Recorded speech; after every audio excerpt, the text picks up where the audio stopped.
கர்த்தர் நல்லவர். இன்றைக்கும் கர்த்தருடைய வார்த்தைகளை நாம் தியானிக்கலாம். கர்த்தர் நல்லவர். ஹல்லேலூயா. ஏசாயாவின் புஸ்தகம் 54வது அதிகாரம். ஏசாயா 54 ஆமென் 10வது வசனத்தை நாம் வாசிக்கலாம். மலைகள் விலகினாலும் பர்வதங்கள் நிலை பெயர்ந்தாலும் என் கிருபை உன்னை விட்டு விலகாமலும் என் சமாதானத்தின் உடன்படிக்கை நிலை பெயராமலும் இருக்கும் என்று உன்மேல் மனதுருகுகிற கர்த்தர் சொல்லுகிறார். ஆமென். உன்மேல் மனதுருகுகிற கர்த்தர் சொல்லுகிறார். கண்களை மூடி ஜெபம் பண்ணலாமா?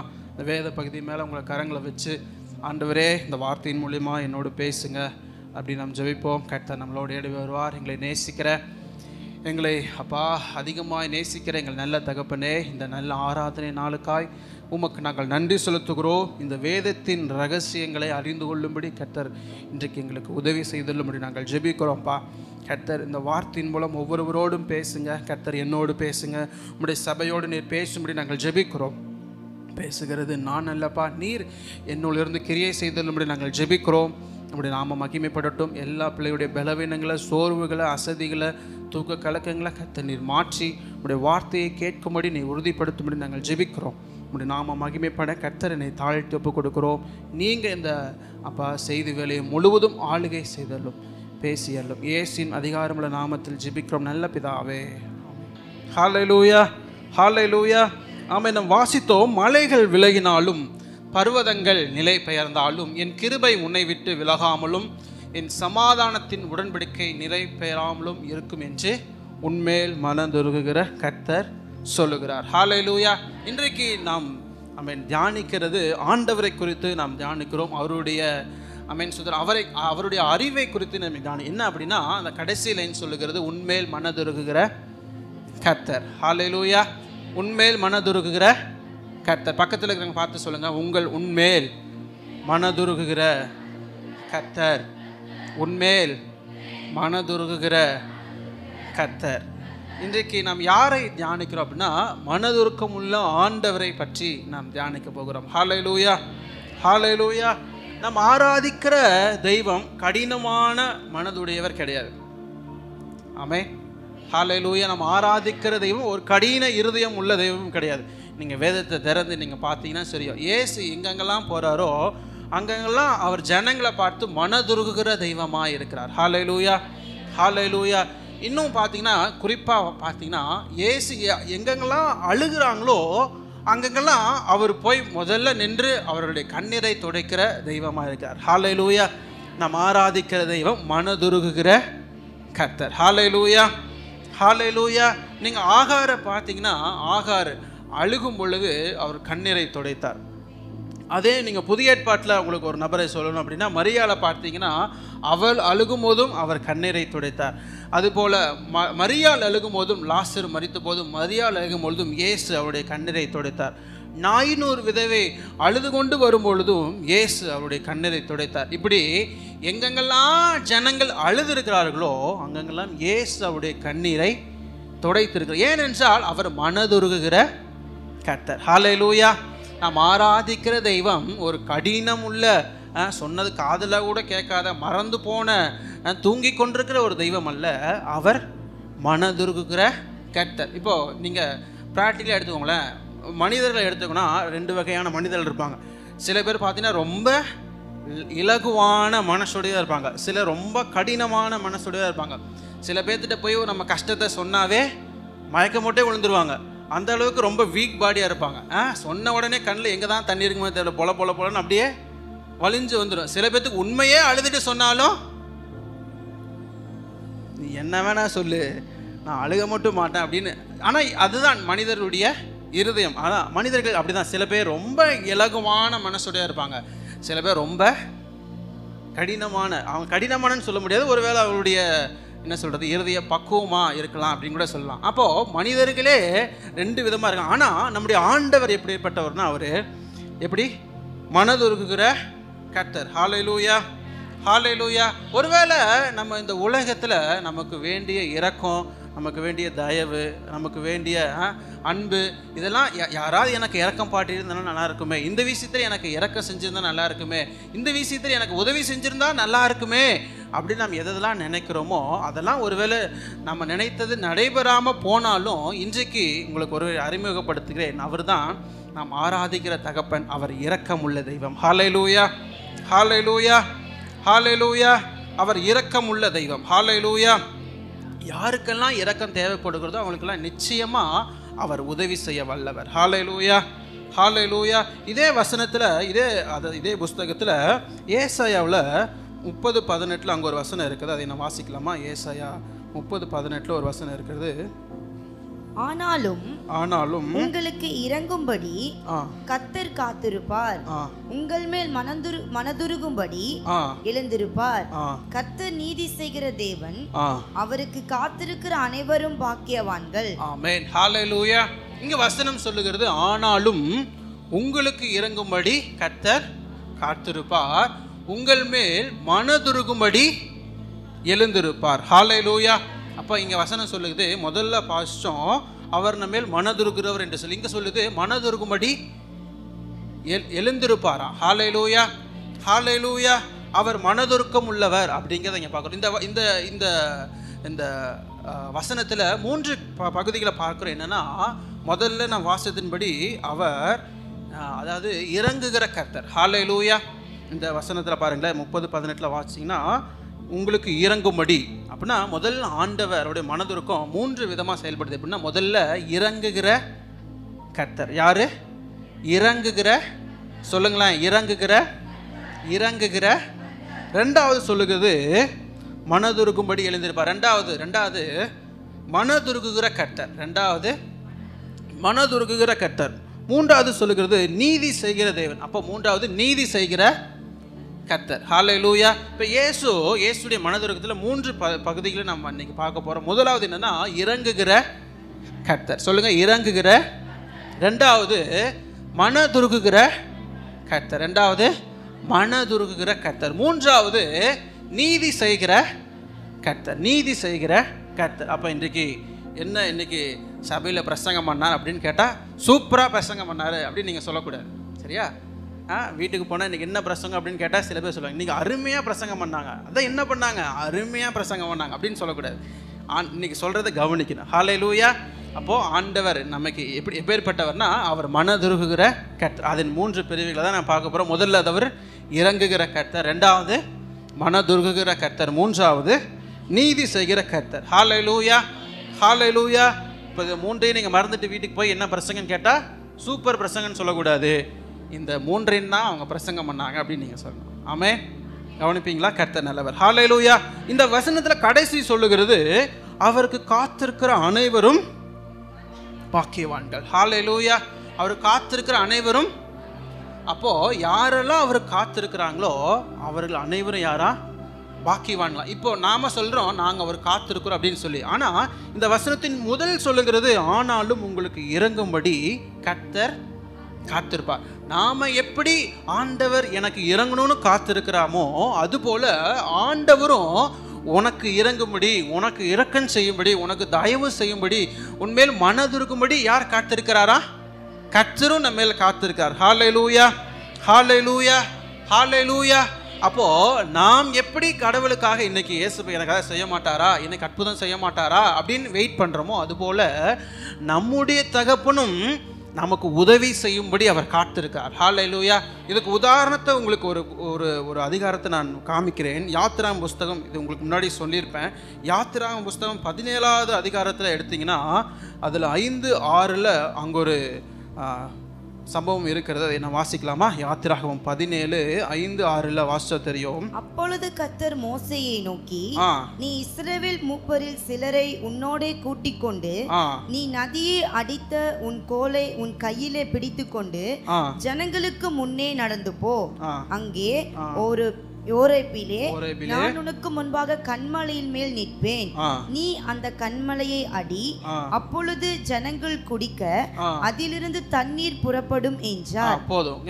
இங்க கவனிங்களா, இங்க ஒரு சம்பவம் நடக்குது. என்ன அப்படின்னா, அதாவது ஜனங்கள் தண்ணீர் கேட்கும்படி மோசே இடத்துல வந்து நிற்கிறாங்க. இப்போ மோசே வந்து ஆண்டவர்கிட்ட போய் ப்ரேயர் ஜெபம் பண்றாரு. அவர் இந்த ஜனங்களுக்கு தண்ணீர் கிடைக்கணும், தண்ணீருக்கு நான் எங்கே போகிறது அப்படின்னு கேட்கும்போது அங்கே கர்த்தர் ஒரு வார்த்தையை சொல்லுகிறார். என்ன சொல்கிறாருன்னா, நீ உன் கோலை உன் கையிலே பிடித்து கொண்டு ஜனங்களுக்கு முன்னே நடந்து போ, அங்கே ஓரேபிலே நான் உனக்கு முன்பாக கன்மலையின் மேல் நிற்பேன் அப்படிங்கிறார். ஹல்லேலூயா, ஹல்லேலூயா, ஹல்லேலூயா. இப்போ மோசேயை வர சொன்ன ஆண்டவர் மோசேக்கு முன்னாடி எங்கே போய் நிற்கிறாரா?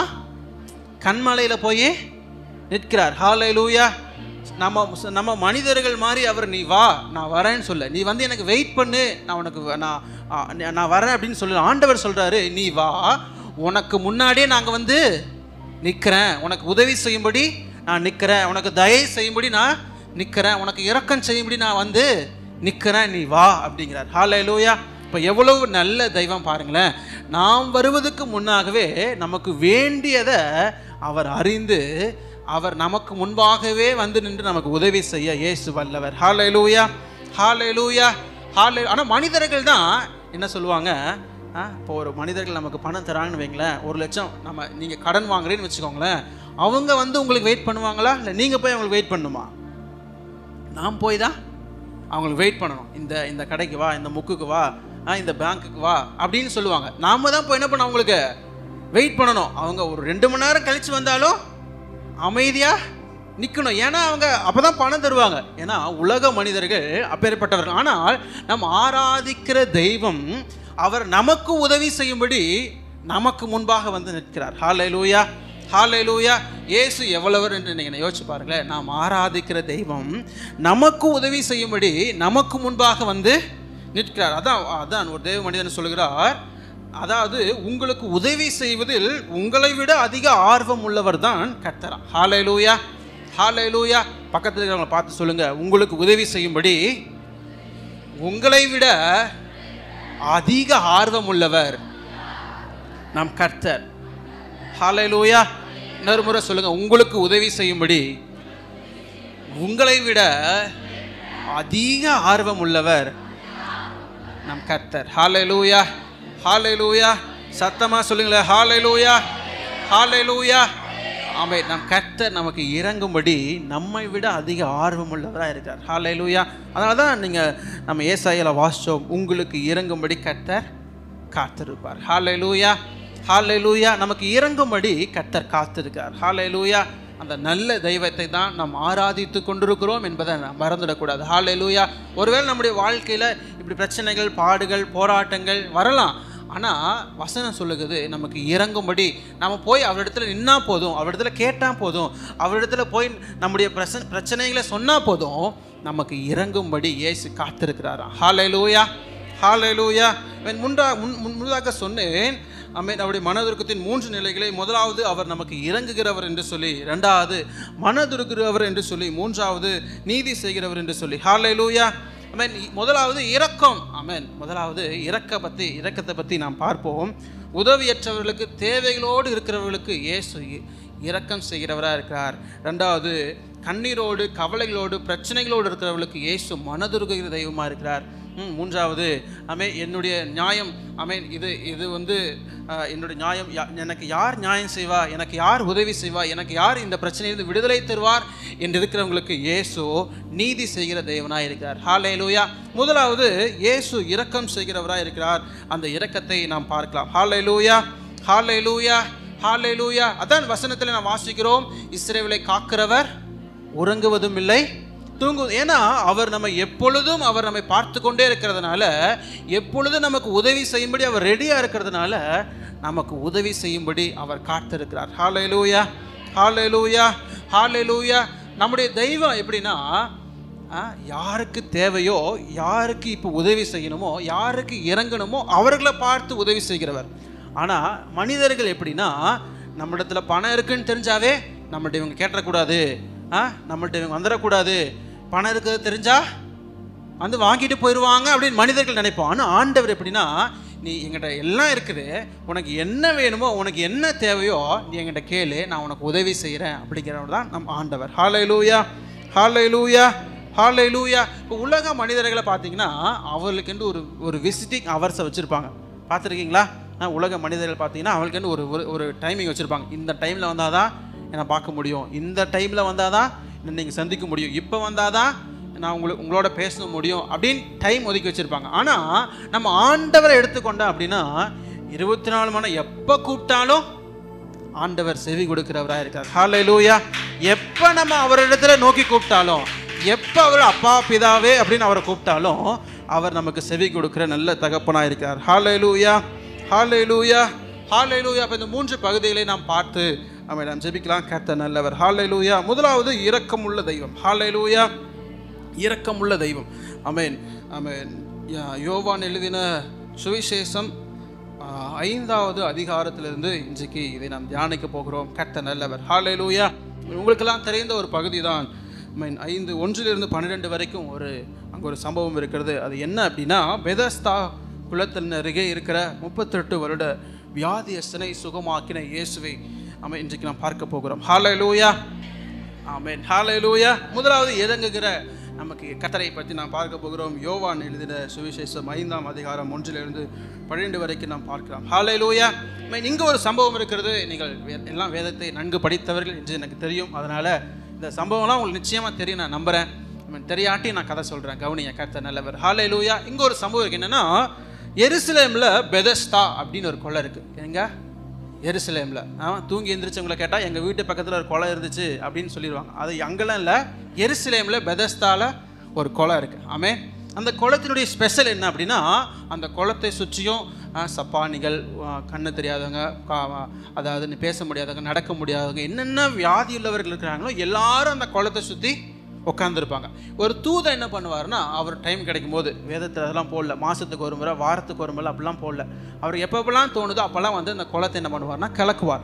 அந்த குளத்தை கலங்கும் பொழுது அந்த குளத்துக்குள்ளே யார் முந்தி அந்த குளத்துக்குள்ளே இறங்குறாங்களோ அவர்களுக்கு எப்பேற்பட்ட வியாதியஸ்தர்கள், என்ன வியாதி உள்ளவர்களாக இருந்தாலும் சரி, அந்த வியாதி உள்ளவர்களுக்கு நிச்சயமாய் சுகம் உண்டாகும். இதுதான் இந்த பெதஸ்தா குளத்தினுடைய ஸ்பெஷல். ஆமென். அதான் அங்கே வசனம் 5:4 சொல்லுது, ஏனெனில் சில சமயங்களில் தேவதூதன் ஒருவன் அந்த குளத்தில் இறங்கி தண்ணீரை கலக்குவான். தண்ணீர் கலங்கின பின்பு யார் முந்தி அதில் இறங்குவானோ அவன் எப்பேற்பட்ட வியாதியஸ்தனாக இருந்தாலும் சுஸ்தமாவான். இதுதான் அந்த குளத்தினுடைய ஸ்பெஷல். இப்போ இதுதான் அந்த குளத்தினுடைய உங்களுக்கு ஸ்பெஷல்னு சொல்கிறேன். அடுத்து, இந்த குளத்தில் நிறைய வியாதியஸ்தர்கள் இருந்தாலும் 38 வருஷமாக ஒரு வியாதியஸ்தன் அங்கே இருக்கார். அவர் எப்படி இருக்காருன்னா, 38 வருஷம் அவனுக்கு கையும் வரல, காலும் வரல, அவன் நடக்க முடியாமல் படுத்த படுக்க என்ன பண்ணுறாருன்னா 38 வருஷம் எங்கே இருக்காரு? அந்த குளத்தின் அருகே படுத்துக்கிட்டே இருக்காரு. இப்போ இந்த முறை இறங்கிடலாமா, இல்லை இந்த முறை இறங்கிடலாமா, இல்லை இந்த முறை ட்ரை பண்ணலாமா அப்படின்னு 38 வருஷம் ட்ரை பண்ணி கடைசி வரைக்கும் என்ன ஆகலை, அவர் குளத்துக்குள்ளே இறங்கவே இல்லை. கடைசி வரைக்கும் குளத்துக்குள்ளே 38 இந்த மனுஷன் ட்ரை, அதான் 5ஆம் வசனம் சொல்லுகிறது, 38 வருஷம் வியாதி கொண்டிருந்த ஒரு மனுஷன் அங்கே இருந்தான். 6ஆம் வசனம் சொல்லுகிறது, படுத்திருந்த அவனை இயேசு கண்டு அவன் வெகுகாலமாய் வியாதியஸ்தன் என்று அறிந்து. ஹல்லேலூயா, ஹல்லேலூயா. இப்போ இயேசு இப்போ அந்த மனுஷனுக்கு இறங்கும்படி வந்திருக்கார். இப்போ அந்த மனுஷனுடைய பற்றி ஆண்டவர் தெரிஞ்சிட்டாரு. வசனம் சொல்லுகிறது, அவன் வெகுகாலமாய் வியாதியஸ்தன் என்று இயேசு அறிந்து. ஹல்லேலூயா, ஹல்லேலூயா. இப்போ இயேசுவுக்கு தெரிஞ்சிருச்சு, இவன் ரொம்ப வருஷமாக இந்த பிரச்சனையில் தான் இருக்கான், ரொம்ப வருஷமாக இவன் படுத்த படுக்கையில் தான் இருக்கான், ரொம்ப வருஷமாக இவனை காப்பாற்றும்படி யாரும் இல்லை, ரொம்ப வருஷமாக இவனுக்கு உதவி செய்யும்படி யாரும் இல்லைன்னு சொல்லி அதை யார் அறிந்து கொள்கிறார் அப்படின்னா, இயேசு அறிந்து அங்கு வந்து அப்படின்னு போட்டிருக்கு. ஹல்லேலூயா. இந்த மனிதன் இயேசுவை தேடி போகலை, இந்த மனிதனுக்கு இயேசுவை பற்றியும் தெரியல. பின்னாடி நீங்கள் வாட்சி பார்த்தீங்கன்னா, உனக்கு சுகமாக்கினவர் யார் அப்படின்னு கேட்டால், நான் யாரும் எனக்கு தெரியாது அப்படின்ட்டான். இந்த மனுஷனுக்கு இயேசுவை கூட தெரில. ஆனால் இயேசு அவனை அறிகிறார். ஏன்னா அவன் மேலே இரக்கமாக இருந்ததுனால இயேசு அவன் வெகு காலமாய் வியாதியஸ்தன் என்று இயேசு அறிந்து என்ன பண்ணுறாருன்னா அவனுக்கு சுகமாக்கும்படி அங்கே போகிறார். ஹல்லேலூயா. இப்போ நீங்கள் நடைமுறையாக யோசிங்களேன், 38 வருஷம் வியாதி அப்படின்னா, இப்போ நம்ம வீட்டில் எடுத்துக்கோங்களேன், நம்ம வீட்டில் நம்முடைய பிள்ளைகளுக்கோ, நம்முடைய மனைவிக்கோ, நம்முடைய கணவனுக்கோ இப்படி ஒருவேளை வியாதியஸ்தர்களாக இருந்தால் இப்படி நம்ம விட்டுருவோமா? இப்போ நம்ம குழந்தைக்கு ஒரு வியாதின்னு வைங்களேன், நீங்கள் என்ன பண்ணுவீங்க? ஆஸ்பத்திரியோ ஏதோ ட்ரீட்மெண்ட்டோ எப்படியோ பண்ணி முடிஞ்ச வரைக்கும் அவங்கள காப்பாற்றும்படி ட்ரை பண்ணுவோம், சரிதானே? அவங்கள இல்லை இது நீக்க முடியாது அப்படின்னு சொல்லி, அது ரொம்ப ரேரான மனிதர்கள் தான் என்ன பண்ணுவாங்க, ஆஸ்பத்திரியிலையோ இல்லை ஒரு அனாதை நிலங்களிலோ கொண்டு போய் போட்டுட்டு வந்துடுவாங்க. ஆனால் பெரும்பான்மையான மனிதர்கள் என்ன பண்ணுவாங்கன்னா, எப்படியாவது இவங்களை காப்பாற்றிடணும், எப்படியாவது இவங்களை சுகமாக்கிடணும், எப்படியாவது இவங்களுக்கு நம்ம இரக்கம் செஞ்சிடணும், ஏதாவது பண்ணி இவங்களை குணமாக்கிடணும் அப்படின்னு நினைப்பாங்க. இதே நீங்கள் மத்தேயு புஸ்தகத்தில் எடுத்துக்கோங்களேன். மத்தேயு 9ஆம் அதிகாரத்தில் அங்கே ஒரு சம்பவம் இருக்குது. என்னென்னா, அதாவது 2ஆம் வசனத்தில் வாட்சி பார்த்தீங்கன்னா தெரியும், திமிர்வாதக்காரனை சுகமாக்குறார். அங்கே படுக்கையில் கிடந்த ஒரு திமிர்வாதக்காரனை அவரிடத்தில் கொண்டு வந்தார்கள். இயேசு அவருடைய விசுவாசத்தை கண்டு, அப்படின்னா இப்போ இங்கே இந்த திமிர்வாதக்காரனை சுகமாக்கும்படி 4 பேர் பிரயாசப்படுறாங்க. எத்தனை பேர்? 4 பேர். ஆனால் இந்த 38 வருஷம் வியாதிக்காரனை நீங்கள் யோவான் 5ஆம் அதிகாரத்தில் எடுத்துக்கோங்க. இந்த 38 வருஷம் வியாதிக்காரனை சுகமாக்கும்படி ஒரு நபர் கூட பிரயாசப்படவே இல்லை. நீங்கள் யோசிச்சு பாருங்களேன், நம்முடைய குழந்தைகளையோ இல்லை நம்மளையே அப்படி விட்டுட்டாங்கன்னா, நம்ம வியாதியஸ்தர்லாம் இருந்தபோது, நமக்கு வியாதி வரும்போது நம்மளை ஒருத்தர் கூட கண்டுக்கலைன்னா நம்ம எப்படி இருக்கோம்? நம்மளை ஒருத்தர் கூட ஆஸ்பத்திரி கூட்டு போல, ஒருத்தர் கூட உனக்கு ஏன் இந்த வியாதின்னு கேட்கல, ஒருத்தர் கூட நம்ம நல்லா இருக்கணும்னு நினைக்கல. அப்படிங்கும்போது நீங்கள் நினச்சி பாருங்களேன், அந்த மனிதனுக்கு பெற்றோர்கள் இருந்திருப்பாங்களா, இருக்காமல் போயிருப்பாங்களா? நிச்சயமாக இருந்திருக்கலாம், அவங்களுக்கு தெரிஞ்ச வரைக்கும் இருந்திருக்கலாம். ஒருவேளை அவருடைய அண்ணனோ தம்பியோ கூட பிறந்தவங்களோ இருந்திருக்கலாம். அதுவும் இல்லை, ஒரு சுற்றி நண்பர்களாவது இருந்திருக்கலாம், சுற்றி உறவினர்களாவது இருந்திருக்கலாம். ஆனால் இந்த மனிதனுடைய சூழ்நிலையை பாருங்களேன், ஒருத்தர் கூட இந்த மனிதன் சுகமாகணும், இவன் நல்லா இருக்கணும், இவன் வாழணும்னு சொல்லி ஒரு மனிதன் கூட அவனுடைய சுகத்தை அவனுக்கு இரக்கம் செய்யணும்னு நினைக்கவே இல்லை. ஹல்லேலூயா, ஹல்லேலூயா, இதெல்லாம் இயேசு பார்க்குறார். இவன் வெகுகாலம் வியாதியஸ்தனாக இருக்கானே, இவன் வெகுகாலம் இந்த கஷ்டப்படுறானே, இவன் வெகுகாலம் இப்படி பாடுபடுறானே, எனக்கு உதவி செய்யும்படி யாருமே இல்லைன்னு ரொம்ப கஷ்டப்படுறானே அப்படிங்கிறத யார் பார்க்குறாருன்னா, வசனம் சொல்லுகிறது இயேசு கண்டு. ஹல்லேலூயா, ஹல்லேலூயா, ஹல்லேலூயா. இப்போ எல்லாரும் அவனை கைவிட்டு தான் கொண்டு எங்கே போட்டாங்க? இப்போ குளத்தில் போட்டாங்க. ஒருத்தர் கூட அவனுக்கு உதவி செய்யலை. நீங்கள் யோசிச்சு பாருங்களேன், இப்போ சுற்றி இருக்கிறவங்கள நீங்கள் நினச்சி பாருங்களேன். இப்போ அங்கே வீடு விட்டுருங்களேன், இப்போ சுற்றி குளத்தினருகே உட்கார்ந்தவங்கள நீங்கள் யோசிச்சு பாருங்களேன். சுற்றி குளத்தினரே உட்கார்ந்தவங்க எப்படியும் தெரியும், இவன் 38 வருஷமாக உட்காந்துருக்காயா, அடுத்த முறை இவனை இறக்கி விட்டுறலாம் அப்படின்னு யாராவது ஒருத்தராது நினச்சிருக்கலாம் தானே? இப்போ ஒரு 5 வருஷம் 10 வருஷம்னாவே 5 வருஷமாக நமக்கு ஒரு மனுஷனை, இப்போ நீங்கள் ஒரு பஸ் ஸ்டாண்டில் போனீங்கன்னா ஒருத்தர் பிச்சை எடுக்கிறாருன்னா நீங்கள் 1 மாதம் 2 மாதம்னா மறந்துடுவீங்க. ஆனால் அவர் 5 வருஷமாக கிட்டத்தட்ட 10 வருஷமாக அதே இடத்துல தான் இருக்காருன்னா உங்களுக்கு மைண்டில் ரெஜிஸ்டர் ஆயிரும், அவர் 10 வருஷமாக அங்கே தான் இருக்கார், அவர் 15 வருஷமாக அங்கே தான் இருக்கார், 20 வருஷம் 30 வருஷம் 35 வருஷமும் அங்கே தான் இருக்காருங்கிறது மைண்டில் ரெஜிஸ்டர் ஆயிரும். ஆனால் இந்த மனுஷனுக்கு பாருங்களேன், இந்த மனுஷன் 38 வருஷம் அங்கே தான் இருக்காரு. ஆனால் அந்த சுற்றி இருக்கிற நபர்கள் ஒருவர் கூட அவனுக்கு இரக்கம் செய்யணும், அவனை சுகமாக்கணும், தான் சுகமாகணும்னு தான் நினைச்சாங்களே தவிர ஒரு மனிதன் கூட அவனுடைய சுகத்துக்காக பிரயாசப்படவே இல்லை. ஹல்லேலூயா. இந்த மனிதனை பார்க்கும்படி தான் இயேசு இங்கே வருகிறார். ஹல்லேலூயா. இயேசு வந்து சொல்றாரு, அவன் வெகுகாலம் வியாதியஸ்தன் என்று இயேசு அறிந்து நீ சுகமாக வேண்டும் என்று விரும்புகிறாயா என்று சொல்லி இயேசு அவனை சுகப்படுத்துகிறார். ஹல்லேலூயா, ஹல்லேலூயா. இதே சூழ்நிலை இன்றைக்கு நம்முடைய வாழ்க்கையில் இருக்கலாம். ஒருவேளை வெகுகாலம் ஒருவேளை நமக்கு பிரச்சனையாக இருக்கலாம். வெகுகாலம் நமக்கு இந்த பிரச்சனையிலிருந்து, இந்த கடன்லேருந்து, இந்த பாரத்திலிருந்து, இந்த கண்ணிலிருந்து, இந்த கவலையிலிருந்து வெகுகாலம் நான் போராடுறேன், வெகுகாலம் நான் பிரயாசப்படுறேன், இந்த பாவத்திலிருந்து இந்த சாபத்திலிருந்து நான் மீள முடியாமல் ரொம்ப நான் பிரயாசப்படுறேன், ஆனால் என்னால் முடியலையே அப்படின்னு வெகுகாலம் நம்ம ஒரு வேளை யோசிச்சு கொண்டு இருக்கலாம். ஆனால் ஏசு வசனம் சொல்லுகிறது அவனை இயேசு கண்டு. ஹல்லேலூயா. இப்போது நாம் எப்படி அந்த வெகுகாலம் அந்த பிரச்சனையில் மாட்டியிருந்தாலும் இயேசு சொல்கிறார், இன்றைக்கி நான் உன்னை கண்டு. ஹல்லேலூயா, ஹல்லேலூயா. அதான் முதல்ல நான் உங்களுக்கு சொன்னேன், அவர் இறங்குகிற கர்த்தர். ஹல்லேலூயா, ஹல்லேலூயா. இப்போ இயேசுக்கு தெரிஞ்சிருச்சு, அவன் வெகுகாலம் இப்படி கஷ்டப்படுறான், அவன் வெகுகாலம் இப்படி பாடுபடுறான், அவனுக்கு உதவி செய்ய யாருமே இல்லை அப்படின்னு இயேசு கண்டு அந்த மனிதனை அவன் சுகமாக்கினார். ஹல்லேலூயா. அந்த எப்படி சுகமாக்கினார்னா 8ஆம் வசனம் சொல்லுகிறது, இயேசு அவனை நோக்கி எழுந்திரு, உன் படுக்கை எடுத்துக்கொண்டு நட என்றார். உடனே இந்த மனுஷன் சுஸ்தமாகி தன் படுக்கை எடுத்துக்கொண்டு நடந்து போனான். ஹல்லேலூயா. படுக்கை எடுத்துக்கொண்டு என்ன பண்ணிட்டார்? வீட்டுக்கு போயிட்டார். ஹல்லேலூயா. இப்போ இப்படி வெகுகாலம் பிரயாசப்பட்டும், வெகு காலம் கஷ்டப்பட்டும், வெகு காலம் தன்னுடைய பிரச்சனைகளுக்காக போராடியும் அவன் அதற்கான பலனை கண்டடையாததை இயேசு பார்த்து அவன் மேலே இறக்கப்பட்டு அவனுக்கு உதவி செய்யும்படி இயேசு அங்கே வந்து நிற்கிறார். ஹல்லேலூயா, ஹல்லேலூயா, ஹல்லேலூயா. இன்றைக்கும் இதே சூழ்நிலை ஒருவேளை நமக்கு இருக்கலாம். நான் வெகு காலம் இப்படி நான் பிரயாசப்படுறேங்க, வெகு காலம் இப்படி நான் கஷ்டப்படுறேங்க, வெகு காலம் நான் இப்படி இதுக்காக போராடுறேங்க, இந்த பாவத்திலேருந்து நான் ரொம்ப பிரயாசப்படுறேங்க, ஆலயத்துக்கு வரும்போதெல்லாம் இதுலேருந்து எனக்கு விடுதலை கொடுத்துருங்கப்பா நான் ஜெபம் பண்ணுறேன், ஆனால் இன்ன வரைக்கும் நான் கஷ்டப்படுறேன் அப்படின்னு நீங்கள் நினைக்கிங்கன்னா, இயேசு இன்றைக்கு உங்களுக்கு இறங்குகிற கர்த்தராக இருக்கிறார். ஹல்லேலூயா, ஹல்லேலூயா. நிச்சயமாய் உங்களுக்கு இறங்கும்படி இயேசு காத்திருக்கிறார். ஹல்லேலூயா. நீங்கள் எப்படி ஆண்டவரை தேடி அவருடைய ஆலயத்துக்கு வந்து எனக்கு உதவி செய்வார் என்று காத்திருக்கிறீங்களோ, அதுபோல் இயேசுவும் உங்களுக்கு உதவி செய்யும்படி காத்திருக்கிறார். ஹல்லேலூயா, ஹல்லேலூயா. ஆனால் இங்கே ஒரு சம்பவம் நடக்குது. என்ன அப்படின்னா, இந்த மனிதனை குறித்து நம்ம ஒரு காரியத்தை தியானித்தோம். இன்னொன்று, இந்த மனிதனுக்கு ஒரு கெட்ட புத்தி இருக்குது. என்னென்னா, இயேசு அந்த மனுஷனை கேட்குறாரு. என்னென்னா, இயேசு அவனை என்ன கேட்டார்னா, 6ஆம் வசனம் சொல்லுது, நீ சொஸ்தமாக வேண்டும் என்று விரும்புகிறாயா அப்படின்னு கேட்குறாரு.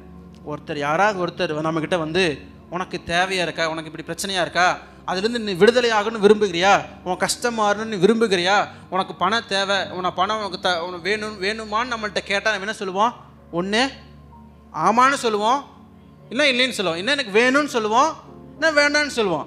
சுகமாக விரும்பியான்னு கேட்டால் சுகமாகணும் அப்படின்னு சொல்லுவோம், இல்லைன்னா எனக்கு வேண்டாம் இப்படியே இருந்துக்கிறேன்னு சொல்லுவோம். ஆனால் இந்த மனிதனை பாருங்களேன், அந்த மனிதன் என்ன சொன்னான்னா, 7ஆம் வசனம் சொல்கிறது, அதற்கு வியாதியஸ்தன், ஆண்டவரே தண்ணீர் கலக்கப்படும் பொழுது என்னை குளத்திலே கொண்டு போய் விடுகிறதற்கு ஒருவரும் இல்லை, நான் போகிறதற்குள்ளே வேறொருவன் எனக்கு முந்தி இறங்கி விடுகிறான். அப்படின்னா இந்த மனுஷன் என்ன சொல்கிறாருன்னா, ஆண்டவர் என்ன கேட்டார்?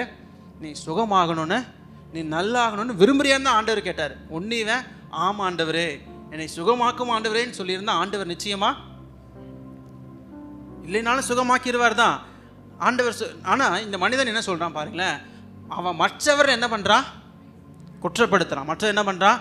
நான் ரொம்ப வருஷம் பிரயாசப்படுறேன் தான் ஆண்டவர், நான் ரொம்ப வருஷம் இதுக்குள்ளே இறங்கணுன்னு தான் பிரயாசப்படுறேன், ஆனால் ஒருத்தங்க கூட எனக்கு உதவி செய்யலை அப்படின்னு மற்றவர்களை என்ன பண்ணுறான்னா இயேசுவின் இடத்துல குற்றப்படுத்துகிறான். அப்போது நாம் ஆண்டவர் நமக்கு உதவி செய்யும்படி வந்து நிற்கும் பொழுது, நமக்கு உதவி ஆண்டவர் நம்மளை பார்த்து இன்றைக்கி உனக்கு உதவி செய்யணும், இன்றைக்கி உனக்கு இறங்கணும் அப்படின்னு ஆண்டவர் நம்மள்கிட்ட வந்து நிற்கும் போது, நம்ம ஆண்டவர்கிட்ட நம்முடைய வாயின் வார்த்தைகளை வச்சு, இத்தனை நாளாக இப்படி தான் இருந்தேன், இத்தனை நாளாக இப்படி தான் கஷ்டப்பட்டேன், இத்தனை நாளாக இப்படி தான் போராட்டம் சந்திச்சிட்டேன், இத்தனை நாளாக இப்படி தான் நான் கடினப்பட்டுட்டேன் அப்படின்னு நம்முடைய வாயின் வார்த்தைகளால் ஆண்டவர் நமக்கு செய்கிற இரக்கத்தை நாம் தடை செய்துவிட கூடாது. ஹல்லேலூயா. ஆண்டவர் கேட்ட கேள்வி என்ன? உனக்கு நீ சுகமாகணும்னு விரும்புகிறியான்னு தான் கேட்டார். அதுக்கு அவன் ஆம் ஆண்டவரே நான் சுகமாகணும்னு விரும்பியிருந்தா ஆண்டவர் ரொம்ப சந்தோஷப்பட்டிருப்பார். இது கீழே வாசித்து பார்த்தீங்கன்னா, நீ பாவம் செய்யாதே அப்படின்னு இயேசு அவனை கடிந்து கொள்வார். ஏன் அப்படின்னா, அவன் வாயின் வார்த்தைகள் தேவனுக்கு பிரியமானது அல்ல. அதுபோல் நம்முடைய வாழ்க்கையிலும் ஆண்டவர் நமக்கு சுகமாக்கும்படி, நம்மளுக்கு இரக்கம் செய்யும்படி நிறைய வேலைகளில் நமக்கு வந்து நிற்பார். ஆனால் நம்முடைய வாயின் வார்த்தைகளால் நம்ம ஆண்டவரை துக்கப்படுத்துகிறதுனால அவர் இரக்கம் செய்யாமலே போய்விடுகிற சூழ்நிலை ஏற்படுகிறது. ஹல்லேலூயா, ஹல்லேலூயா, ஹல்லேலூயா. அப்போது இந்த மனிதனை போல நாம் ஆண்டவரிடத்தில் நம்முடைய பிரச்சனைகளை சொன்னால் அவர் நமக்கு சுகமாகிறாருன்னு கேட்டால், நான் சுகமாகிற ஆண்டவரே எனக்கு உதவி செய்யுங்க ஆண்டவரே, எனக்கு இரக்கம் செய்யுங்கிற ஆண்டவரே நம்ம நிச்சயம் அவர்கிட்ட சொன்னோன்னா நிச்சயமாய் நமக்கு உதவி செய்ய இயேசு வல்லவர். ஹல்லேலூயா, ஹல்லேலூயா. எப்படி இந்த 38 வருஷ வியாதி உள்ளவனுக்கு இயேசு இரக்கம் செஞ்சாரோ, அதுபோல் நம்ம எத்தனை வருஷம் இந்த வியாதியில், இந்த பிரச்சனையில், இந்த கண்ணீரில், இந்த கவலையில் இருந்தாலும், எத்தனை வருஷம் ஆயிருந்தாலும் இயேசு நிச்சயமாய் நமக்கு இரக்கம் செய்வார். ஹல்லேலூயா, ஹல்லேலூயா, ஹல்லேலூயா. நிச்சயமாக இயேசு நமக்கு இரக்கம் செய்வார். ஹல்லேலூயா. பக்கத்தில் இருக்கிறவங்களை பார்த்து சொல்லுங்கள், நிச்சயமாக இயேசு உங்களுக்கு இரக்கம் செய்வார். நிச்சயமாக இயேசு உங்களுக்கு இரக்கம் செய்வார். ஹல்லேலூயா. ரெண்டாவது ஒரு காரியத்தை நாம் பார்க்கிறோம். ரெண்டாவது மனதுருகுகிற கர்த்தர். ஹல்லேலூயா. ரெண்டாவது என்னது? மனதுருகுகிற கர்த்தர். லூக்கா எழுதின சுவிசேஷம் 7ஆம் அதிகாரம், இங்கே ஒரு சம்பவம் இருக்கிறது. அதை நாம் தியானிக்கலாம். லூக்கா எழுதின சுவிசேஷம் 7வது அதிகாரம் 11 to 15 வரைக்கும் இங்கே ஒரு சம்பவம் இருக்கிறது. அது என்னென்றால் நாம் வாசிக்கலாமா? மறுநாளிலே அவர் நாயின் என்னும் ஊருக்கு போனார். அவருடைய சீஷர் அநேகரும் திரளான ஜனங்களும் அவருடனே கூட போனார்கள். அவர் ஊரின் வாசலுக்கு சமீபித்த போது மரித்து போன ஒருவனை அடக்கம் பண்ணும்படி கொண்டு வந்தார்கள். அவன் தன் தாய்க்கு ஒரே மகனாய் இருந்தான். அவளோ கைப்பெண்ணாய் இருந்தாள்.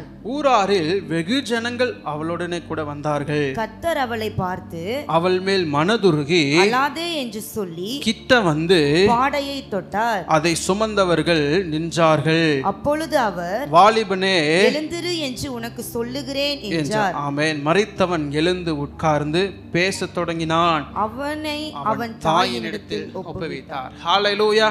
இங்கே இயேசு ஆமென் மனதுருகிறவராய் செயல்பட்டதை இன்று நாம் பார்க்கிறோம். ஹல்லேலூயா. இங்கே என்ன சம்பவம் நடக்குது அப்படின்னா, இயேசு தன்னுடைய ஊழியத்தை நிறைவேற்றி கொண்டு அவர் வந்துட்டு இருக்கும்போது நாயின் அப்படின்னு ஒரு ஊருக்கு அவர் சமீபமாக வரும்போது அங்கே ஒரு விதவையினுடைய மகன், அதாவது விதவையினுடைய மகன், அவர் என்ன பண்ணுறாருன்னா, அவர் தான் அந்த தாய்க்கு ஒரே பெண். அவருடைய கணவனாரும் இறந்துட்டார். இப்போ இந்த தாயை போஷித்து காப்பாற்றுகிறவர் யார் என்றால் இந்த ஒரே மகன் தான். இந்த தாயை போஷித்து காப்பாற்றுகிறவர் யார்? இந்த ஒரே மகன். இப்போ இந்த தாய்க்கு ஒரே ஆதரவு யார் என்றால் தன்னுடைய ஒரே மகன் தான். இப்போ இந்த தன்னுடைய ஒரே மகனும் இறந்து போனதுனால அவர்களை அந்த இறந்து போன மகனை அந்த பாடையில் சுமத்தி ஏற்றிட்டு இப்படி அந்த ஊர் வழியாக அடக்கம் பண்ணுறதுக்கு என்ன பண்ணுறாங்கன்னா நடந்து வராங்க. இப்போ இந்த நடந்து வருகிறத ஏசு என்ன பண்ணுறாரு? பார்க்குறாரு. நடந்து வருகிறத ஏசோ பார்க்குறாரு. அதை பார்த்து அந்த வசனம் சொல்லுகிறது, அவள் மேல் மனதுருகி, அவள் மேல். இப்போ அந்த தாயை பார்த்தோன்னு இயேசு தெரிஞ்சுக்கிட்டாரு, இவள் கைம்பெண், அதாவது விதவையாக இருக்கா. இவ எப்படி இருக்கா? இப்போ அவளுக்கு கணவர் இல்லை, அவனுக்கு ஒரே ஒரு மகன் தான். இப்போ அவனும் என்ன ஆயிட்டான்? இப்போ இறந்து போயிட்டான். இப்போ இவ எப்படி இருக்கான்னா ஒரு விதவையாக இருக்கா, இவளுக்கு இனி யாரும் இல்லை அப்படின்னு சொல்லி இயேசு என்ன பண்ணுறாருன்னா அவள் மேல் மனதுருகுகிறார். ஹல்லேலூயா, ஹல்லேலூயா, ஹல்லேலூயா. இப்போ மனதுருகி என்ன பண்ணுறாருன்னா அவளை பார்த்து அவள் மேல் மனதுருகி அழாதே என்று சொல்லி. ஹல்லேலூயா. முதலாவது அவருடைய கண்ணீரை ஆண்டவர் துடைக்கிறார். முன்னாடி உங்களுக்கு சொன்னது போல இயேசு மிகுந்த மனதுருக்கம் உள்ளவர். ஹல்லேலூயா. நாம் ஆராதிக்கிற தகப்பன் மிகுந்த மனதுருக்கமுள்ள தகப்பன். அவர் முதல்ல என்ன சொல்கிறார்? அந்த பெண்ணை பார்த்து, நீ அழாத, உனக்கு மகன் இல்லைன்னு அழுகிறியா? இல்லை அவ்வளோதான், என்னுடைய வாழ்க்கை நீ என்ன ஆகுமோ, நீ நான் எப்படி இந்த உலகத்தில் ஜீவிப்பனோ, எனக்கு என்னுடைய கணவரும் இல்லையே, ஆனால் எனக்கு இருந்த ஒரே ஒரு மகன் தானே, அவனும் இறந்துட்டானே அப்படின்னு நீ வருத்தப்படுறியா? நீ கவலைப்படுறியா? நீ இப்படி கஷ்டப்பட்டு அழுது வந்து நிற்கிறியா? இனி நான் எப்படி வாழ்க்கையை ஓட்டுவேன், எப்படி இந்த வாழ்க்கையை நான் வாழ போகிறேன் அப்படின்னு நீ கவலைப்படுறியா அப்படின்னு இயேசு அவளை பார்த்து சொல்கிறார், முதல்ல நீ அழாத, முதல்ல நீ அழாத அப்படின்னு அவளை பார்க்குறார். ஹல்லேலூயா. அவளை மேல் மனதுருக்கம் உள்ள ஆண்டவர் அவளை பார்த்து முதல்ல சொல்கிறார், நீ அழாத, உன் பிரச்சனையை நான் மாற்றுறேன், உன் கண்ணீரை நான் துடைக்கிறேன், உனக்கு இரக்கம் செய்யும்படி தான் நான் வந்திருக்கேன், உனக்கு மனதுருக்கும்படி தான் நான் வந்திருக்கேன், நீ அழாத அப்படின்னு இயேசு ஆமென் அந்த ஸ்திரியை பார்த்து அந்த ஆமென் தாயை பார்த்து சொல்லுகிறார். ஹல்லேலூயா, ஹல்லேலூயா. ரெண்டாவது என்ன பண்ணுறாருன்னா கிட்ட வந்து பாடையை தொட்டார். அதை சுமந்தவர்கள் நின்றார்கள். அடுத்து இயேசு சொல்றாரு, அப்பொழுது அவர், வாலிபனே எழுந்திரு என்று உனக்கு சொல்லுகிறேன் என்றார். ஹல்லேலூயா, ஹல்லேலூயா. அப்போ இப்போ இயேசு ரெண்டாவது ஆமென் இப்படி மரித்து போய் இப்படி செயலற்று போய் இப்படி அவ்வளோதான் இனி சான்ஸே இல்லை அப்படிலாம் இருக்கிறாங்க பார்த்தீங்களா, அவங்க மேலே இயேசு என்ன பண்ணுறாருன்னா மனதுருகுகிற கர்த்தராக இருக்கார். ஹல்லேலூயா. இன்றைக்கு ஒருவேளை நமக்கு இருக்கிற வியாதியோ, நமக்கு இருக்கிற பிரச்சனையோ, நமக்கு இருக்கிற போராட்டங்களோ, நமக்கு இருக்கிற இந்த சரீர பிரகாரம் காரியங்கள் இனி வாய்ப்பே கிடையாது, இனி அவ்வளோதான். இப்படி இங்கே மரிச்சு போனவங்களை சுமந்து கொண்டு இருந்த தாய் எப்படி நினச்சிருப்பா? அவ்வளோதான், என் மகன் என்ன ஆயிட்டான், செத்துட்டான், இனி யாராலும் என்ன பண்ண முடியாது, காப்பாற்ற முடியாது, இனி ஒன்றும் பண்ண முடியாது, அவ்வளோதான் அப்படின்னு அவள் அழுதுகிட்டே என்ன பண்ணுறாருன்னா அந்த ஊர் வழியே நடந்து வர. ஆனால் இயேசு சொல்கிறாரு, இனி அவ்வளோதான், ஒன்றுமே இல்லைன்னு நினைக்கிறியா, நீ எல்லாம் முடிஞ்சதுன்னு நினைக்கிறியா, நீ அவ்வளோதான் சான்ஸ் இல்லைன்னு நினைக்கிறியா, ஆனால் நீ அழாத, உன் மகன் நிச்சயமாக உயிர் தெளிந்திருப்பான், அவன் நிச்சயமாக உன்னை நாங்கள் திரும்ப தருவேன் அப்படின்னு சொல்லி இயேசு அழுது கொண்டிருக்கிற அந்த தாயினுடைய கண்ணீரை இயேசு துடைக்கிறார். ஹல்லேலூயா. அவர்தான் நம் ஆண்டவர், நம் ஆராதிக்கிறவர், அவர் மனதுருக்கமுள்ள கர்த்தர். ஹல்லேலூயா.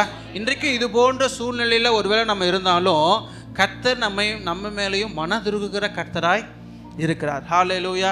நீண்ட காலம் ஒருவேளை உங்களுக்கு இந்த பிரச்சனை, இந்த பாடு, இந்த போராட்டம், இந்த கண்ணீர், கவலை இழுத்துக்கிட்டே இருக்கா, இனி சான்ஸ் இல்லைன்னு சொல்லிட்டாங்க, இனி முடியாதுன்னு சொல்லிட்டாங்க, இனி இதுக்கு முற்றுப்புள்ளியே இல்லை அப்படின்னு சொன்னாலும் நீங்கள் ஒன்று நம்பணும், இயேசு சுகமாக்குவார் என்பதை. ஹல்லேலூயா. ஆமென். நம்மேல் மனதுருகுகிறவர் தான் நாம் ஆராதிக்கிற இயேசு. ஹல்லேலூயா, ஹல்லேலூயா. ஆமென். அந்த இயேசு எப்படி அந்த ஆமென், அது ஒரு நாரி போன ஒரு பிரச்சனை மறித்து அது அது அது ஒரு வீதிக்கே வந்துருச்சு அப்படின்னா நீ ஊரறிய எல்லாருக்கும் தெரிஞ்சிருச்சு, அவ்வளோதான், நீ இந்த பிரச்சனையை மாற்ற முடியாதுன்னு எல்லாருக்கும் தெரிஞ்சிருச்சு. புரியுதா உங்களுக்கு? இப்போ அதுபோல தான் நம்முடைய வாழ்க்கை. இவங்களுக்கு இது நீ சம்பவிக்காது, இவங்களுக்கு இனி இந்த பிரச்சனை மாறாது, இவங்களுக்கு இனி இந்த கஷ்டம் தீராருன்னு உங்களுக்கு தெரிஞ்சது மட்டும் இல்லாமல் உங்கள் கூட இருக்கிற எல்லாருக்கும் ஒருவேளை தெரிஞ்சிருக்கலாம். அவ்வளோதான், இவங்க நல்லாக மாட்டாங்க, இவங்க சரியாக மாட்டாங்கன்னு நீங்கள் சொல்கிறது இல்லாமல் உங்களை சுற்றி இருக்கிற எல்லாரும் உங்களுக்கு நெகட்டிவாகவே சொல்லியிருக்கலாம். ஆனால் இயேசு எல்லாருடைய வாயை அடைச்சு அவள் மேல் மனதுருகி அவருடைய கண்ணீரை துடைத்து அவருடைய மகனை சுகமாக்கினார். ஹல்லேலூயா, ஹல்லேலூயா. அதான் ரெண்டாவது நாம் பார்த்தோம், நம்ம மேல் மனதுருகுகிற கர்த்தர். ஹல்லேலூயா, ஹல்லேலூயா. மூன்றாவதாய் நமக்கு நீதி செய்கிற கர்த்தர். ஹல்லேலூயா, ஹல்லேலூயா. நமக்கு இந்த உலகத்தில் இருக்கிற எந்த மனிதர்களும் நமக்கு நீதி செய்யலை. இந்த பிரச்சனையிலிருந்து நமக்கு இவங்க இரக்கம் காட்டியிருக்கலாம், இவங்க நமக்கு உதவி செஞ்சுருக்கலாம், இவங்க நமக்கு ஏதாவது அற்புதம் செஞ்சுருக்கலாம், இவங்க ஏதாவது நம்ம இறக்கப்பட்டிருக்கலாம் அப்படின்னு நம்ம நினைக்கிற எல்லா சூழ்நிலையும் ஒரு வேளை இரக்கம் காட்டாமல் நமக்கு நீதி செய்யாமல் போயிருந்தாலும் ஆமென், வசனம் சொல்லுகிறது நமக்கு நீதி செய்கிற ஒரு கர்த்தர் இயேசு இருக்கிறார். ஹல்லேலூயா, ஹல்லேலூயா. அவர் எப்படி நமக்கு நீதி செஞ்சார் அப்படின்னா, எபேசியர் 2வது அதிகாரத்தில் நாம் 1-5 வரையும் வாசித்தால் ஆமென், நாங்கள் வசனம் சொல்லுகிறது, அக்கிரமங்களினாலும் பாவங்களினாலும் மரித்தவர்களாய் இருந்த உங்களை உயிர்ப்பித்தார். அவைகளில் நீங்கள் முற்காலத்திலே இவ்வுலக வழக்கத்திற்கேற்றபடியாகவும் கீழ்ப்படியாமையின் பிள்ளைகளிடத்தில் இப்பொழுது கிரியை செய்கிற ஆகாயத்து அதிகார பிரபுவாகிய ஆவிக்கேற்றபடியாகவும் நடந்து கொண்டீர்கள். அவர்களுக்குள்ளே நாம் எல்லாரும் முற்காலத்திலே நமது மாம்ச இச்சையின்படியே நடந்து நமது மாம்சமும் மனசும் விரும்பினவைகளை செய்து சுபாவத்தினாலே மற்றவர்களைப் போல கோபாக்கினியின் பிள்ளைகளாயிருந்தோம். தேவனோ இரக்கத்தில் ஐஸ்வர்யம் உள்ளவராய் நம்மில் அன்பு கூர்ந்த தம்முடைய மிகுந்த அன்பினாலே அக்கிரமங்களில் மரித்தவர்களாயிருந்த நம்மை கிறிஸ்துவுடனே கூட உயிர்ப்பித்தார். கிருபையினாலே ரட்சிக்கப்பட்டீர்கள். ஆமென். ஹல்லேலூயா, ஹல்லேலூயா. இப்போ மூன்றாவது யாருக்கு நீதி செஞ்சார்னா, ஆண்டவர் நமக்கு தான் நீதி செய்திருக்கிறார். ஹல்லேலூயா, ஹல்லேலூயா. ஏன்னா வசனம் சொல்லுகிறது, முதல் வசனம் சொல்லுகிறது, நாம் எப்படிப்பட்டவர்கள் என்பதுனா அக்கிரமங்களினாலும் பாவங்களினாலும் வாழ்ந்தவர்கள். ஹல்லேலூயா. நம்ம மனசு மேலே கை வச்சு சொல்ல முடியுமா, நான் ரொம்ப நல்லவன் அப்படின்னு? யாராவது ஒருத்தர் சொல்லுங்களேன், நான் ரொம்ப நல்லவன், நான் ரொம்ப உத்தமன், நான் யாருக்கு சில கிராமங்களுக்கு நாங்கள் ஊழியம் செய்ய போகும்போது சொல்லுவாங்க, நான் யாருக்கு எந்த கெடுதலும் செஞ்சதே கிடையாது, நான் யாருக்கு எந்த தப்பும் பண்ணதே கிடையாது, எனக்கு மட்டும் ஏன் அப்படிம்பாங்க. அது அவங்க தெரிஞ்சு சொல்கிறாங்களா தெரியாமல் சொல்கிறாங்களா தெரியாது. ஆனால் வசனம் சொல்கிறது அக்கிரமங்களினாலும் பாவங்களினாலும். ஆனால் உண்மையாலுமே நமக்கு இருதயமே நமக்கு தெரியும், எவ்வளவோ அக்கிரமம் செஞ்சுருக்கிறோம், எவ்வளோ பாவம் செஞ்சுருக்கிறோம், எவ்வளோ மீறுதல் செஞ்சுருக்கிறோம், எவ்வளவு தேவனுக்கு விரோதமான காரியத்தை செஞ்சுருக்கிறோம் என்பது நம்முடைய இருதயத்துக்கு நிச்சயமாய் தெரியும். அதான் வசனம் சொல்லுவோம், அக்கிரமங்களிலும் பாவங்களினாலும் மரித்தவர்களாயிருந்த உங்களை உயிர்ப்பித்தார். வசனம் சொல்லுகிறது, அவைகளில் நீங்கள் முற்காலத்திலே இவ்வுலக வழக்கத்திற்கேற்படியாகவும் கீழ்ப்படியாமின் பிள்ளைகளிடத்தில் இப்பொழுது கிரியை செய்கிற ஆகாயத்து அதிகார பிரபுவாகிய ஆவிக்கேற்றபடியாகவும் நடந்து கொண்டீர்கள். அவர்களுக்குள்ளே நாம் எல்லாரும் முற்காலத்திலே நமது மாம்ச இச்சின்படியே நடந்து நமது மாம்சமும் மனசும் விரும்பினவைகளை செய்து சுபாவத்தினாலே மற்றவர்களைப் போல கோபாக்கினின் பிள்ளைகளாக இருந்தோம். நம்ம எப்படி இருந்தோம்? கோபாக்கினின் பிள்ளைகள். விட்டா ஆண்டவர் நம்மளைய அழிக்காதது ஒன்று தான் குறை, அப்படி தான் இருந்தோம். ஏன்னா ஆண்டவர் நமக்கு நீதி செஞ்சதுனால நம்ம செஞ்ச எல்லா தப்பிதங்களையும் அவர் மேலே ஏற்றுக்கொண்டதுனால, அவர் சுமந்து கொண்டதுனால, அவர் இப்போ என்ன பண்ணிட்டார்னா, வசனம் சொல்லுகிறது, தேவனோ மிகுந்த தேவனோ இரக்கத்தில் ஐஸ்வர்யம் உள்ளவராய் நம்மில் அன்பு கூர்ந்து தம்முடைய மிகுந்த அன்பினாலே, அவர் நம்ம மேலே வச்ச மிகுந்த அன்பினாலே, நம்ம மேலே வச்ச அந்த மிகுந்த ஐஸ்வர்யத்தினால, அந்த இரக்கத்தினால அவர் நம்முடைய எல்லா பாவங்களையும், எல்லா அக்கிரமங்களையும், எல்லா மீறுதல்களையும் மன்னித்து நமக்கு நீதி செய்கிறார். ஹல்லேலூயா.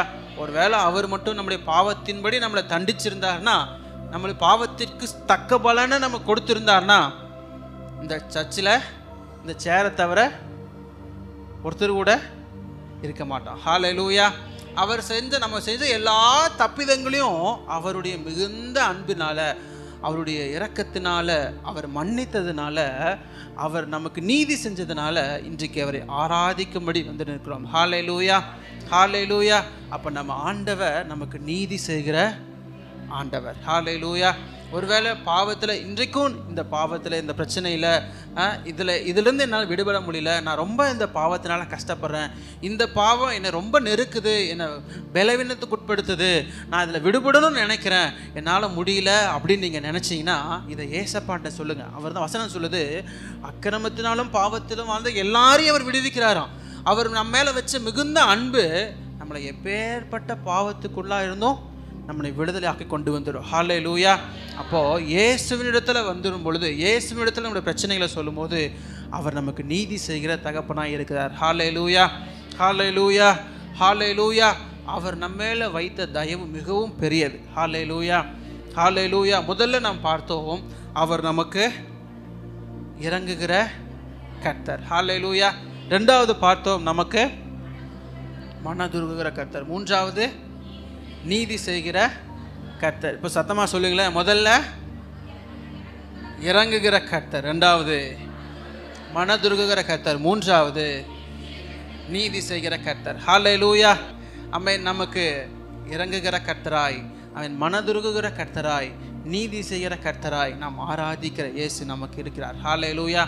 அதனால் நமக்கு ஒரு அறிவு வேணும். என்னென்னா, இயேசுவை குறித்து நம்ம நிறைய அறிந்து கொள்ள வேண்டியது உண்டு. அதில் என்ன அறிவு வேணும்னா, அவர் நமக்கு மனதுருகுகிற கர்த்தர் அப்படிங்கிற அறிந்து கொள்ளணும். ஹல்லேலூயா, ஹல்லேலூயா, ஹல்லேலூயா. இந்த உலகத்தின் மனிதர்கள் தான் நமக்கு இரக்கம் செய்யாமல் போயிடுவாங்க, நமக்கு செய்ய வேண்டியதை செய்யாமல் போயிடுவாங்க, நமக்கு உதவி செய்யாமல் போயிடுவாங்க. ஆனால் நம்ம ஆராதிக்கிற இயேசு அவர் இரக்கமுள்ள, மனதுருக்கமுள்ள கர்த்தர். ஹல்லேலூயா, ஹல்லேலூயா, ஹல்லேலூயா. ஒருவேளை இன்றைக்கும் நீங்கள் எனக்கு இந்த இரக்கம் வேணும், எனக்கு இந்த காரியத்தில் இரக்கம் செய்யணும், எனக்கு இந்த காரியத்தில் இரக்கம் செய்யணும், எனக்கு இந்த பிரச்சனையில் இரக்கம் செய்யணும், எனக்கு இப்பேற்பட்ட வியாதியில் எனக்கு ஆண்டவர் உதவி செய்யணும்னு நீங்கள் நினச்சிங்கன்னா, இதை நீங்கள் ஆண்டவரிடத்தில் சொன்னீங்கன்னா நிச்சயமாய் உங்களுக்கு இரக்கம் செய்ய, உங்கள் மேல் மனதுருக, உங்களுக்கு நீதி செய்ய இயேசு வல்லவர். ஹல்லேலூயா, ஹல்லேலூயா, ஹல்லேலூயா. நம்ம இப்பேற்பட்ட ஒரு தெய்வத்தை தான் நாம் ஆராதிக்கிறோமே தவிர, அமேன் சுதரன், நம்முடைய ஆண்டவர் அவர் வசனம் சொல்லுகிறது, இஸ்ரவேலை காக்கிறவர் உறங்குவதும் இல்லை தூங்குவது. எப்போ அவரிடத்துல நம்ம கூப்பிட்டாலும், எப்போ அவர்களுக்கு இரக்கம் செய்யும்படி, எனக்கு உதவி செய்யும்படி அவரிடத்துல போய் நின்னாலும் நமக்கு உதவி செய்ய இயேசு வல்லவர். ஹல்லேலூயா. அவர் ஒருபோரும் சோர்ந்து போனதே கிடையாது. ஒருபோரும் நமக்கு இரக்கம் செய்யறதுல, நம்மளுக்கு உதவி செய்யறதுல ஒருபோரும் சோர்ந்து போனது கிடையாது. எப்போ கேட்டாலும் நமக்கு உதவி செய்ய இயேசு வல்லவர். அப்போது அந்த தெய்வத்திடத்தில் போய் நம்முடைய காரியங்களை நாம் சொல்லும் பொழுது நிச்சயமாய் நமக்கு உதவி செய்ய இயேசு வல்லவர். ஹல்லேலூயா, ஹல்லேலூயா, ஹல்லேலூயா, ஹல்லேலூயா. சத்தமாக சொல்லுங்களேன். ஆமென். அப்படியே எழுந்திருக்கலாமா? எல்லாரும் எழுந்திருந்து ஆமென். நாம் சற்று நேரம் நாம் கண்களை மூடி நமக்கு உதவி செய்கிற ஆண்டவரை நோக்கி நாம் கூப்பிடுவோமா? இங்கே அதிகமாக நேசித்து வழி நடத்துகிற எங்கள் அன்பின் நல்ல தகப்பனே, இந்த நல்ல ஆராதனை நாளுக்காக நமக்கு நாங்கள் நன்றி செலுத்துகிறோம்ப்பா. இது எங்கள் மேல் மனதுருகுகிற கர்த்தர் ஆண்டவரே, இது எங்களுக்கு இரக்கம் செய்கிற கர்த்தரப்பா, இது எங்களுக்கு உதவி செய்கிற கர்த்தர் ஆண்டவரே, எங்களுக்கு நீதி செய்கிற கர்த்தர் ஆண்டவரே, உண்மை நாங்கள் நோக்கி பார்க்கிறோம்ப்பா. கர்த்தாவே, உங்களுடைய பிள்ளைகள் இன்றைக்கும் உண்மை நோக்கி கூப்பிடுகிறாங்கப்பா. எதெல்லாம் அவர்களை பாரப்படுத்துகிறதோ, அவர்களை கஷ்டப்படுத்துகிறதோ, அவர்களை அவிழ்த்துகிறதோ, அவர்கள் விட முடியாமல் பயப்படுகிறார்களோ, எதெல்லாம் அவர்களை அப்பா இந்த உலகத்தின் பிடிகள் அவர்களை கட்டி இழுக்கிறதோ, இந்த எல்லாவற்றிலிருந்தும் கர்த்தனை அவர்களை விடுதலையாக்குங்கப்பா.